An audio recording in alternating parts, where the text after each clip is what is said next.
Bienvenue sur Reddit, le meilleur de Reddit, mais en français. Aujourd'hui, je vous lis les publications de personnes qui se demandent si elles ont eu tort ou si le problème c'est les autres. N'hésitez pas à laisser votre avis en commentaire. Parfois, c'est vraiment pas évident de se faire une opinion. La première histoire a pour titre Suis-je le trou de balle de regarder mon mari d'un autre œil depuis ce détail? Contexte. En relation depuis 20 ans, 2 enfants, un bébé et un de 8 ans. En visite de vacances dans un safari à pied avec les enfants et mon mari. Situation.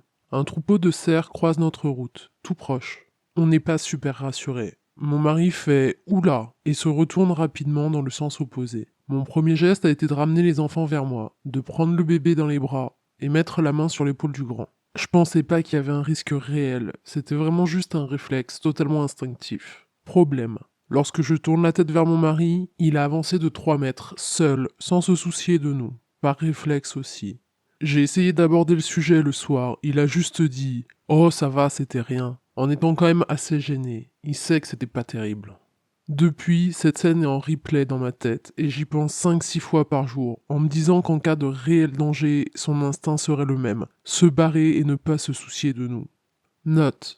Je pense pas que cet incident en particulier était grave du tout, juste qu'il a révélé un réflexe opposé chez chacun de nous.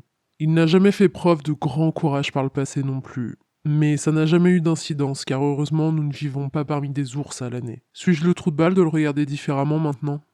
Edit 1. Je vais regarder Snow-Thérapie. Vous êtes 1000 à me le conseiller, merci.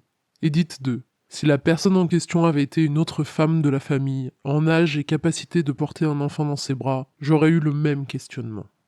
Dur comme situation.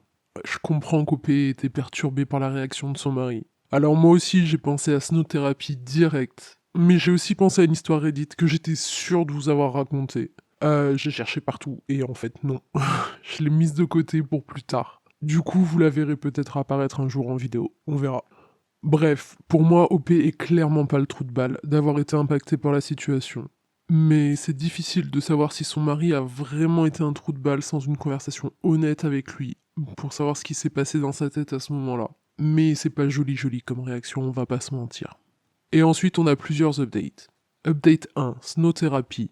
J'ai vu Snow-Thérapie, c'était vraiment pas mon style de film. J'ai passé un mauvais moment, mais je reconnais la similitude du réflexe. Sauf que le type a pris le temps d'emmener son iPhone. Et il nie totalement ce qui s'est passé tellement c'était violent.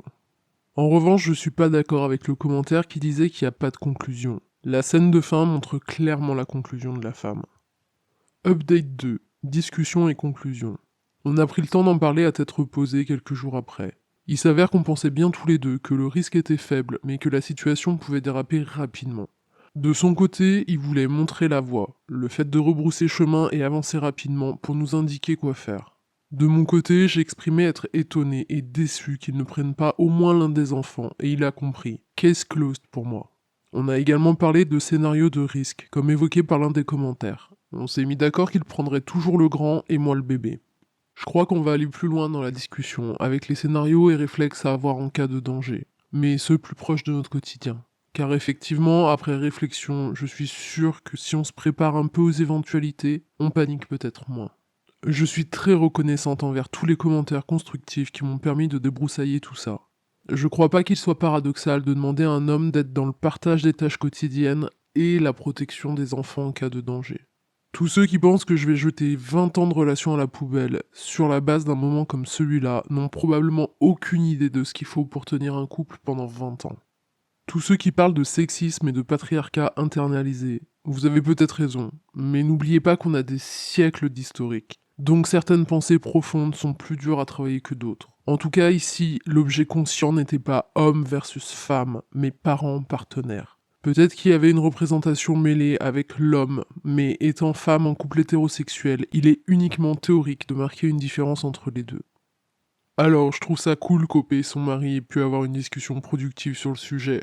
Je suis pas sûr que je me serais contenté de je passais devant pour vous montrer ce qu'il fallait faire. Mais comme OP le dit très bien, j'ai aucune idée de l'engagement que représente 20 ans de mariage.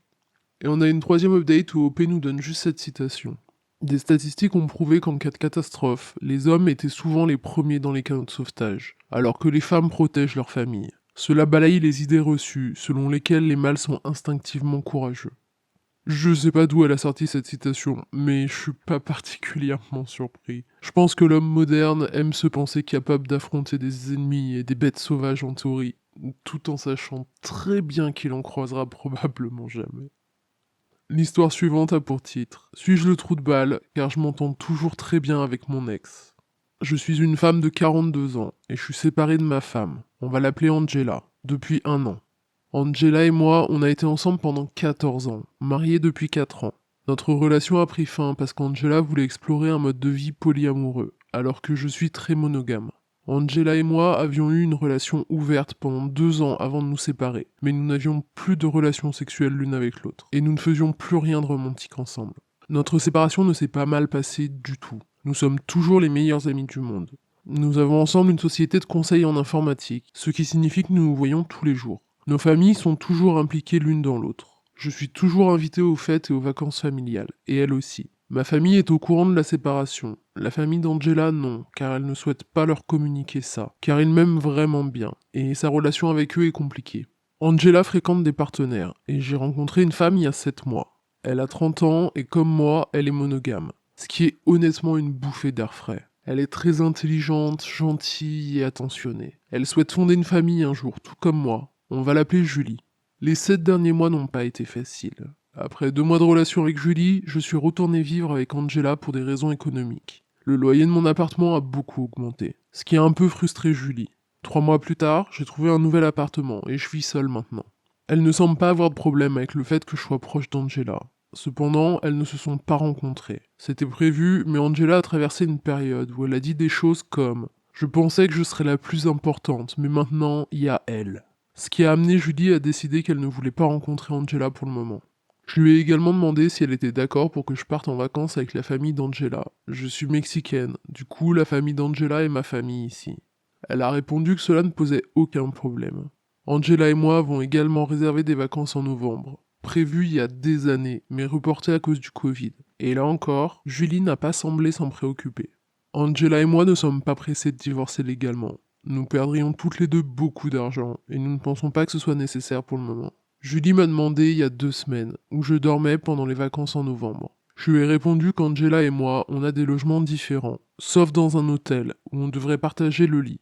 Nous n'avons pas eu de rapport pendant 4 ans, du coup je vois pas ce qui changera maintenant. Et d'ailleurs nous sommes amies, pas amantes. Elle a aussi exprimé des doutes concernant des publications sur Instagram. Angela avait posté un mème que je lui avais envoyé et m'avait tagué en disant Après tant d'années ensemble, elle me connaît tellement bien. Ou un autre où elle avait mis Si fière de ma femme, et je les ai repartagés. Je voudrais ajouter que ma famille et mes amis sont au courant de notre séparation et du fait que j'ai une nouvelle compagne. Je me demande si je fais le trou de balle, car j'essaie vraiment d'être la meilleure partenaire pour Julie, tout en gardant mon rapport excellent avec Angela, pour qui cette situation n'est pas facile. Alors, je suis un fervent défenseur du droit à être ami avec ses ex. J'accepte totalement ça chez mes partenaires, et j'attends la même chose en retour. Pour moi, si on se met en couple avec quelqu'un, c'est parce qu'on apprécie la personne pour qui elle est vraiment. Et quand la relation se termine, s'il n'y a pas d'énormes disputes, de tromperies, etc., c'est la chose la plus naturelle de devenir ami. Bah, une fois que la tristesse est passée, quoi. Mais là, ça va beaucoup trop loin, surtout dans l'attitude d'Angela, qui semble vouloir se garder OP sous le coude. D'après ce que je lis, j'irais même jusqu'à dire qu'Angela veut probablement saboter la relation d'OP, consciemment ou pas d'ailleurs. Et OP est la trou de balle, de la laisser faire et de pas prioriser Julie. Si elle veut se construire une vie avec elle, va falloir qu'elle la fasse passer en priorité. Qu'est-ce que vous en pensez? L'histoire suivante a pour titre Suis-je le trou de balle d'avoir voulu des lunettes clean chez l'opticien? Contexte. On est en vacances, on repart demain. Mon conjoint remarque que ses verres sont très sales à cause du sable et de l'eau de mer. Il passe chez Chris pour les faire nettoyer avec leur machine spéciale, service payant. Il les dépose, on lui dit de revenir dans 2 heures. 2 heures plus tard, il récupère ses lunettes. Les verres sont flingués, rayés de partout, inutilisables. Il est d'une nature à pas vouloir faire d'esclandre. Genre, de toute façon, je voulais les changer et j'ai une paire de rechange chez nous. Je vois l'état des verres, je câble. Ça m'angoisse car mon conjoint est censé conduire demain. Sur le moment, je m'occupe des petits, je peux pas aller au magasin directement. J'appelle donc la boutique et je leur fais part de façon véhémente de mon mécontentement pour essayer de trouver une solution. Exemple, mon conjoint sort de chez vous avec les verres complètement rayés, c'est totalement anormal. Le responsable dit d'abord que c'est pas sa faute, puis, confronté à sa mauvaise foi, qu'il ne peut rien faire avant mardi. On part demain de notre lieu de vacances. C'est pas jouable. Je lui demande de trouver une solution maintenant au problème qu'il a créé. Après avoir insisté lourdement, j'ai pas hurlé, mais quand il m'a demandé au bout de 5 minutes de conversation « Mais vous voulez que je trouve des verres à sa vue ?» j'étais suffisamment excédé pour répondre « Bah oui, pas à la vue du voisin, monsieur, enfin. » L'opticien consent à filer une monture de rechange. Lorsque mon mari revient dans la boutique 5 minutes après mon appel, il remarque que la jeune femme qui s'est occupée de sa paire, donc pas le responsable que j'ai eu au téléphone, a les yeux rouges. Maintenant, je m'en veux car le responsable a très probablement passé un savon à la jeune femme, à cause de mon appel carénisant, au point de lui faire monter les larmes. Suis-je le trou de balle d'avoir engendré cette situation? Alors pour moi c'est très clair, OP n'est pas la trou de balle. Et le manager du magasin n'a pas à passer ses nerfs sur une employée qui a fait une erreur. C'est vraiment inadmissible, mais OP n'a pas à se sentir coupable d'avoir exigé que le magasin répare son erreur, quoi. L'histoire suivante a pour titre « Suis-je le trou de balle de faire des remarques à ma copine ?» Bonjour. Pour la faire courte, ma copine est en arrêt maladie en ce moment, à cause d'un gros burn-out. Il arrive qu'on se prenne parfois le bec pour des broutilles, et qu'elle soit assez susceptible. Au vu de sa situation, ses proches m'ont demandé de calmer le jeu et éviter de trop la contrarier. Le problème, c'est qu'elle fait des choses totalement incohérentes et irréfléchies. Elle vient à l'instant de monter boudée. La raison? Elle est venue me parler dans le bureau, car je suis en télétravail. Tout en parlant, elle récupère une bouteille d'eau qu'elle a laissée traîner depuis des semaines. Celle-ci est quasiment vide, il doit rester un quart de son contenu. Elle me parle et manipule cette bouteille, dévisse un peu le bouchon et la secoue au-dessus, de mon ordinateur de boulot, de son câble d'alimentation en partie dénudé, d'un carnet de 500 € de chèque vacances. Lorsqu'elle a vu ma crispation lors de son jeu avec la bouteille, je lui ai demandé de l'acheter. Quand elle m'a demandé pourquoi, j'ai simplement expliqué qu'elle traînait là depuis des semaines, et que jouer avec au-dessus de mon ordi et papier important, c'était pas l'idée la plus brillante. Elle est donc partie en courant bouder dans son coin en me traitant de con. J'ai clairement l'impression d'être en face d'une gamine qui joue avec un briquet mais ne supporte pas qu'on me dise que c'est dangereux. Mais je sens énormément qu'on va me reprocher encore de l'avoir contrariée. Ce genre d'action, j'ai l'impression de la vivre chaque jour à présent, où elle fait quelque chose de totalement incohérent avec la situation, mais reste persuadée d'avoir raison. Que c'est ma logique qui n'est pas bonne. Alors, suis-je un trou de balle de lui indiquer ses erreurs de la sorte? J'ai vraiment du mal à donner mon avis sur ce poste. D'un côté, si on se base juste sur les éléments décrits, je comprends qu'OP ait demandé à sa copine d'arrêter de jouer avec la bouteille. Et la réaction de sa copine semble un peu extrême. Mais je sais pas pourquoi, il y a un truc qui me chiffonne dans la manière qu'a OP de raconter son histoire. Je suis pas sûr qu'il soit un narrateur très fiable. Il a l'air de faire preuve de pas mal de condescendance envers sa meuf. Bref, je dirais qu'on manque d'infos et de contexte pour juger. Qu'est-ce que vous en pensez? C'est tout pour aujourd'hui, j'espère que ces histoires vous ont plu. Si c'est le cas, n'oubliez pas de liker, ça fait toujours plaisir. À bientôt sur Reddit.